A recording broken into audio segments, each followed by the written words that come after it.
ये है पहले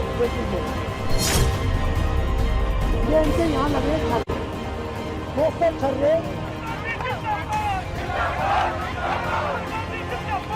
20 जुलाई को पैलेट गन का प्रयोग हुआ। उसका सबूत क्या है? सबूत ये है, देखिए ये है पैलेट्स, देख लीजिए इनको अच्छी तरह देख लीजिए। ये देखिए ये है पैलेट्स।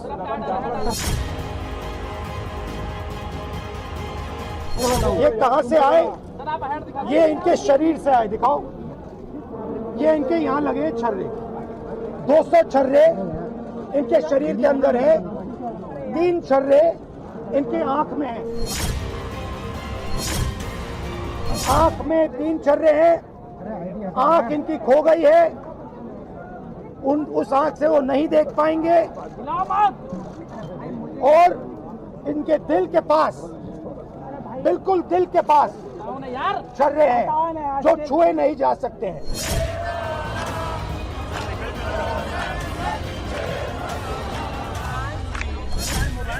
संसद के पास नया जंतर मंतर शुरू हो गया। इस बार धरने पर राहुल गांधी खुद बैठे।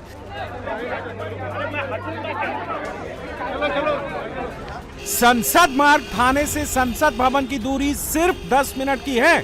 जंतर मंतर से संसद मार्ग थाने की दूरी महज 700 मीटर है। हो गया मोबाइल आपका वीडियो बहुत देर से हो गया। किसी को पता नहीं था, किसी को एहसास नहीं था राहुल गांधी अचानक आएंगे और नया धरना शुरू हो जाएगा।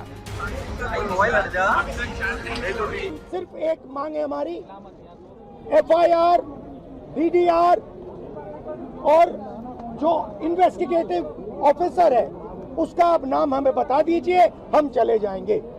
हम सिर्फ इस परिवार के लिए न्याय मांग रहे हैं। राहुल गांधी पहले कनॉट प्लेस थाने गए थे, वहां से उन्हें संसद मार्ग थाने जाने को कह दिया गया, जिस पर राहुल गांधी बेफर पड़े। करिए जब तक होगा मैं नहीं जा रहा हूँ। कंप्लेंट तो इनका हक है सर, रिसीविंग दे दीजिए हमें। नहीं, DCP ऑफिस में क्या करना है सर? DCP ऑफिस से जाएगी CP ऑफिस। ठीक है, DCP ऑफिस कहाँ है? हमारा पार्लियामेंट थाने। चलो वहाँ चलते हैं। नहीं, वो DCP ऑफिस भेजा, आइए DCP ऑफिस भेजा। हम तो DCP ऑफिस जा रहे हैं। ये कह रहे हैं न्याय के लिए यहाँ नहीं होगा, DCP ऑफिस। हमने आपसे कहा कि आयोग का नंबर, आपने हमें कहा DCP ऑफिस जाए। उसके बाद पुलिस हेडक्वार्टर और उससे लगे हुए संसद मार्ग थाने गए। यहीं DCP का ऑफिस भी है। राहुल गांधी 11:55 पर संसद मार्ग थाने पहुंचे। उनके साथ पैलेट गन से घायल छात्र साहिल लोचो और उसकी मां ज्योति, पिता दीपक और वकील भी मौजूद थे। 10 दिन, 20 दिन, 30 दिन, 50 दिन, 6 महीना भाई बैठा।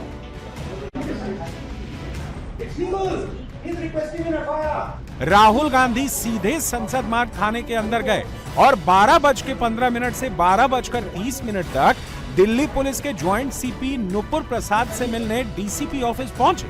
जब तक होगा मैं नहीं जा रहा। कंप्लेंट तो इनका हक है सर, रिसीविंग दे दीजिए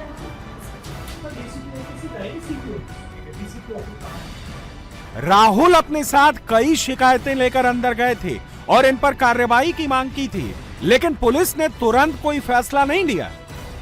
जो छर्रे लगे हैं, ये सारे जो है इनकी आंख दिखाओ। ये जो इनकी आंख गई है, इसके बारे में हम FIR मांग रहे हैं और ये इनका हक बनता है। मैं 10 दिन, 20 दिन, 30 दिन, 50 दिन, 6 महीना वहीं बैठूंगा। जिसके बाद राहुल बाहर निकले और 12:30 बजे धरने पर बैठ गए।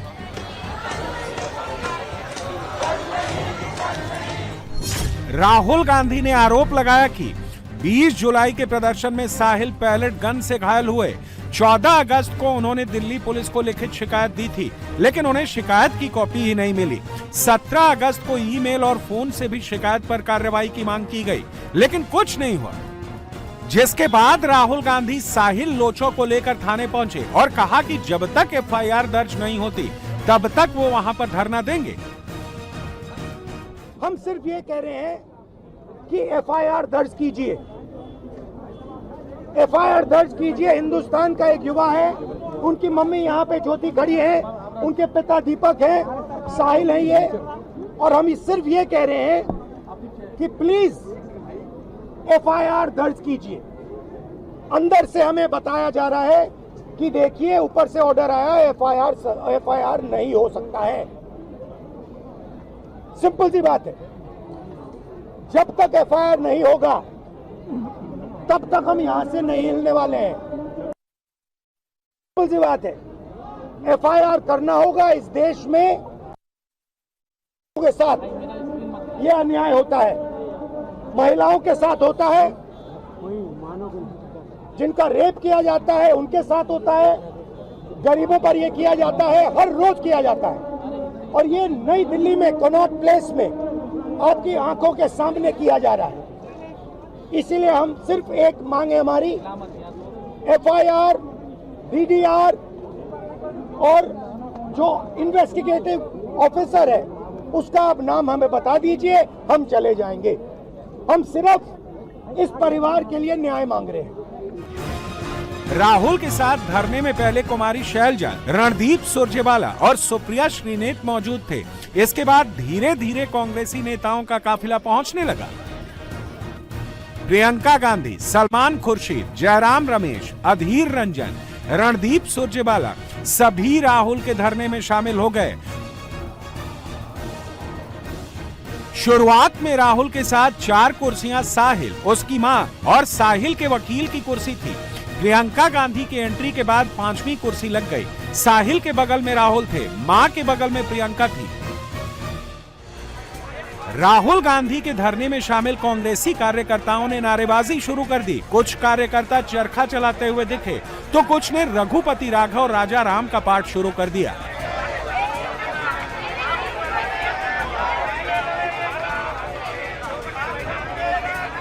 कांग्रेसी कार्यकर्ताओं की भीड़ बढ़ते ही संसद मार्ग थाने की सुरक्षा बढ़ा दी गई। रैपिड एक्शन फोर्स को मौके पर बुला लिया गया। रैपिड एक्शन फोर्स के जवानों को डीसीपी ऑफिस कॉम्प्लेक्स के अंदर जो है बुलाया गया है और एक टुकड़ी जो है फिलहाल यहां पर पहुंची है। आपको तस्वीरें में दिखाऊं, दिल्ली पुलिस के जवानों की संख्या बेहद ज्यादा है। इसके साथ साथ रैपिड एक्शन फोर्स के जवान भी जो हैं अब डीसीपी ऑफिस कॉम्प्लेक्स में आ गए हैं। दरअसल सुरक्षा को ध्यान में रखते हुए ये फैसला जो है वो पुलिस की तरफ से लिया गया है, जिसमें पैरामिलिट्री फोर्स के जवानों को अब डिप्लॉय कर दिया गया है। राहुल गांधी जो हैं, आपको दिखाऊं, तमाम जो बाकी कांग्रेसी नेता हैं उनके साथ इस वक्त प्रदर्शन कर रहे हैं यहां पर और उनके साथ जो है लगातार धरने पर बैठे हैं। तकरीबन 35 मिनट तक जो है दिल्ली पुलिस के आला अधिकारियों के साथ उनकी बैठक हुई एफआईआर दर्ज करने को लेकर, लेकिन जब एफआईआर दर्ज नहीं हुई तो उसके बाद जो है राहुल गांधी यहीं पे डीसीपी ऑफिस कॉम्प्लेक्स में ही प्रदर्शन पर बैठ गए हैं। धरने पर बैठे राहुल गांधी लगातार फोन पर किसी को मैसेज करते दिखे। फिर प्रियंका गांधी उनके पास पहुंची, जिसके बाद राहुल गांधी किसी के साथ फोन पर बात करने लगे। राहुल की बात खत्म हुई तो प्रियंका गांधी फोन पर बात करने लगी।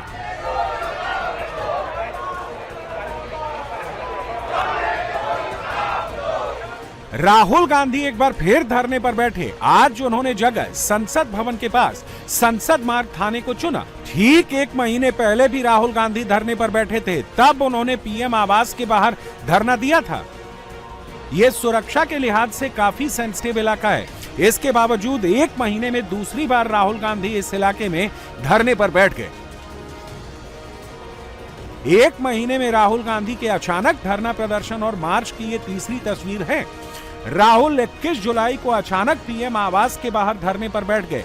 23 जुलाई को इंडी गठबंधन के सांसदों के साथ गांधी स्मृति तक मार्च निकाल दिया और अब संसद मार्ग थाने के बाहर प्रोटेस्ट करने लगे। राहुल गांधी ने साहिल को लगे पैलेट गन के छर्रे दिखाए और कहा कि पैलेट गन चलने के सबूत हैं। अगर पुलिस ने गन नहीं चलाई तो किसने चलाई है? राहुल गांधी ने दावा किया कि पुलिस कह रही है कि उन्हें एफआईआर नहीं करने के ऊपर से निर्देश हैं। 20 जुलाई को पैलेट गन का प्रयोग हुआ, उसका सबूत क्या है? सबूत ये है, देखिए, ये है पैलेट्स, देख लीजिए, इनको अच्छी तरह देख लीजिए। ये देखिए, ये है पैलेट्स। ये कहां से आए? ये इनके शरीर से आए, दिखाओ।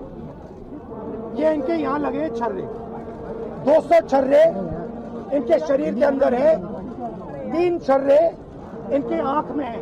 वो फाइल दिखाओ। ये है एम्स की रिपोर्ट,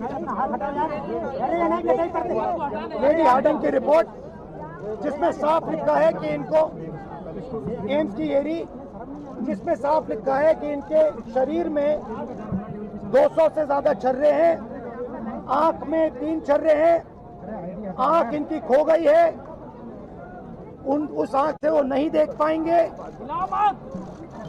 और इनके दिल के पास, बिल्कुल दिल के पास छर्रे हैं जो छुए नहीं जा सकते हैं।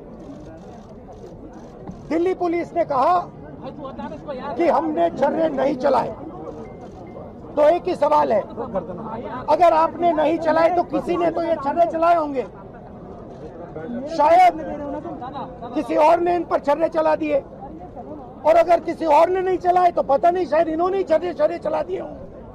मगर क्राइम तो हुआ है क्योंकि इनके शरीर में छर्रे हैं।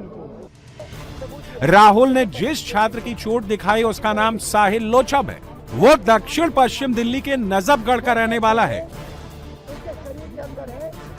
20 जुलाई को जंतर मंतर पर प्रोटेस्ट के दौरान पैलेट गन से लोचाब घायल हो गया था। एम्स के Jayaprakash Narayan apex trauma centre में इसकी सर्जरी हुई। परिवार के मुताबिक लोचाब के आंख की रोशनी लौटने की सिर्फ 1% संभावना है, क्योंकि आंख की पुतली को गंभीर नुकसान पहुंचा है। मेरे ऊपर पैलेट गन से हमला हुआ, जिसके बाद मैं लेडी हार्डिंग में एडमिट हो गया। उसके बाद मेरे को एम्स रेफर कर दिया गया और एम्स में मेरी 2 सर्जरी हुई आँख की, लेकिन 2 सर्जरी के बाद भी मुझे कुछ दिखाई नहीं दे रहा। और अब मैं बेड से उठा तो 14 अगस्त को मैंने अपने हाथों से 7 पेजों की कंप्लेंट लिख के। अखिलेश यादव की पीडीए का पी आखिर है क्या? यूपी चुनाव का ये बड़ा मुद्दा बनने जा रहा है। पी पहले पिछड़ा था, फिर पी से पंडित हो गया। क्या पी आगे जाकर पाकिस्तान बन जाएगा? ये योगी आदित्यनाथ पूछ रहे हैं। यूपी में अखिलेश पीडीए लेकर चले थे, लेकिन बाराबंकी आते आते उनके पीडीए का पी एकदम साइलेंट हो चला है। बाराबंकी में गोली चली, मर्डर हुआ, लेकिन गोली चलाने वाले की जाति देखने के बाद जो समाजवादी पार्टी में सन्नाटा छाया, उसने पीडीए के समीकरण को बदलने लगे हैं। मनोज हाथ निकाले, बड़े पापा हैं उनका गोली मारी, उसके बाद मियां जो मारुति के नहीं आगे हुआ था उनका मार के नहीं, बस इनका इधर गिरे तो हम इनका देखें ना, मनोज देखें शकल कि वो रोड पे खड़े हुए आकर टक्कर मारी, गोली भी मार दी और भाग गए। मनोज यादव। यूपी के बाराबंकी में मनोज यादव ने हंसराज वर्मा की हत्या कर दी। मनोज ने हंसराज को गोलियों से भून दिया। 4 दिन से बाराबंकी गुस्से में धधक रहा है। 96 घंटे से बाराबंकी में इंसाफ की आवाज गूंज रही है।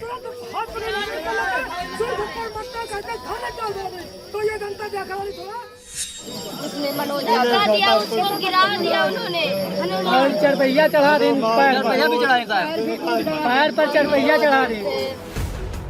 18 अगस्त की रात में हंसराज की हत्या हुई। 19 अगस्त से ही बाराबंकी में हंसराज के परिवार वालों ने हल्ला बोल दिया।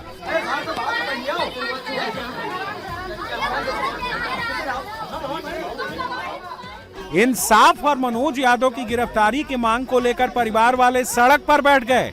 बाराबंकी में गांव वालों का धरना प्रदर्शन शुरू हो गया। हम जाने नहीं पाए, हम तो घर मार रहे हैं, बाहर कहाँ हैं तो देखें। कौन मारा है? अरे मनोज ने मारे, हम नहीं रहने। सुबह शाम दिन रात बाराबंकी में बवाल चल रहा था, लेकिन इस भीड़ में वो एक चेहरा कहीं नजर नहीं आया जिस चेहरे को बाराबंकी में सबसे पहले पहुंचना चाहिए था। सपा विधायक गौरव रावत पीड़ित परिवार की अंत्येष्टि में पहुंचे, लेकिन पीड़ित परिवार ने ज्यादा तवज्जो नहीं दी। कुर्मी समाज और हंसराज के परिवार के लिए अखिलेश यादव का ना तो ट्वीट आया और ना ही कोई बयान जारी किया गया। अखिलेश की पार्टी डेली यूपी का बुलेटिन दिखाती है, लेकिन इस बुलेटिन में बाराबंकी का जिक्र कहीं नहीं आया। अब तक समाजवादी पार्टी के किसी भी बड़े नेता ने हंसराज वर्मा के परिवार से मुलाकात नहीं की है। 27 में अखिलेश को आस यूपी के पीडीए से है। अखिलेश पीडीए से हैं। पीडीए में पी की सबसे ज्यादा भागीदारी है। अखिलेश पी फॉर पंडित करके इस भागीदारी को और बढ़ा रहे थे, लेकिन योगी ने अखिलेश के पी वाली पॉलिटिक्स की नई डिक्शनरी यूपी को बता दी।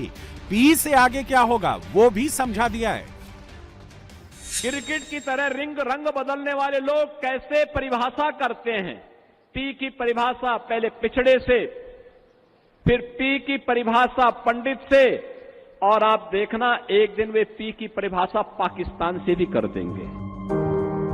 अब अखिलेश यादव की ये चुप्पी सिर्फ जैदपुर ही नहीं बल्कि पूरे बाराबंकी जिले में एक बड़ा मुद्दा बन गई है।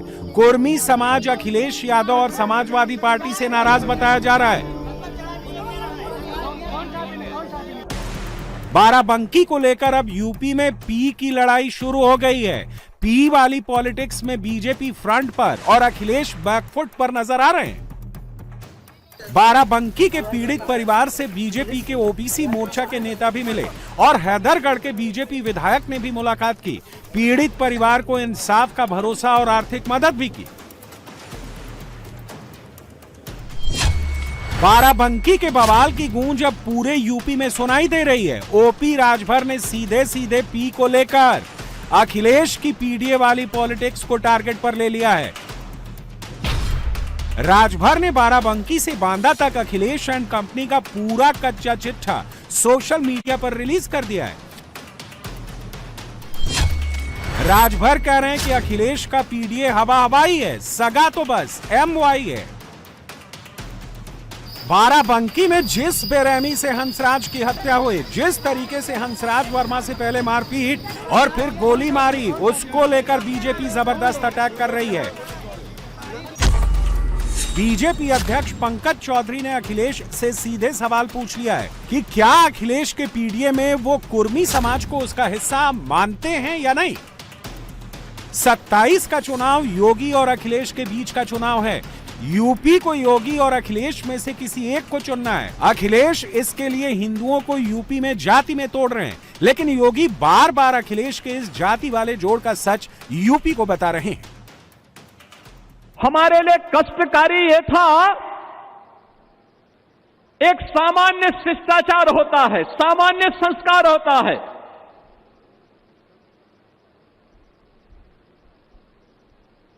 मायावती जी ने आकर के उस दायित्व का निर्वहन किया और बाबूजी को उन्होंने श्रद्धांजलि दी।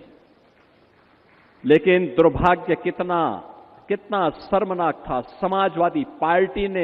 समाजवादी पार्टी के मुखिया ने कितना द्वेष वे हमारे नेता से रखते हैं, कितना द्वेष रखते हैं। उन्होंने बाबूजी को प्रत्यक्ष जाकर के श्रद्धांजलि देने की बजाय शब्दों से भी नहीं कोई कुछ व्यक्त किया। बहनों और भाइयों, इससे बड़ा अपमान ये जातीय अपमान है और ये हर उस हिंदू का अपमान है जिसको लगता है कि बाबूजी का जीवन सनातन मूल्यों के लिए, हिंदू गौरव के लिए समर्पित था। उस हर हिंदू का अपमान था ये।